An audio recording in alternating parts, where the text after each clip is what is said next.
adobong karne o adobong sitaw, mantika, bawang at sibuyas, karne ng baboy, betchin, paminta. Laluin natin yan mga ka-recipe. Natin tatakpan. At yung mantika, lalagyan na natin ng toyo, oyster sauce. Ayan, mekos natin lang yan.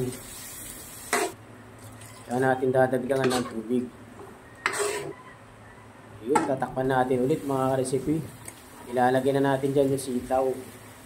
Adobong sitaw o karne. Dagdagan natin ng tubig. Tsaka natin tatakpan. Pagkatapos ilalagay na natin yung suka. Siyang magpapalasa rin sa ating adobo. Yan.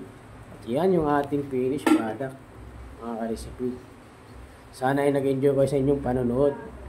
At huwag kakalimutan mag-follow, like and share mga ka-recipe. Salamat mga ka-recipe. Sana hindi kayo nagsasawa sa inyong panonood.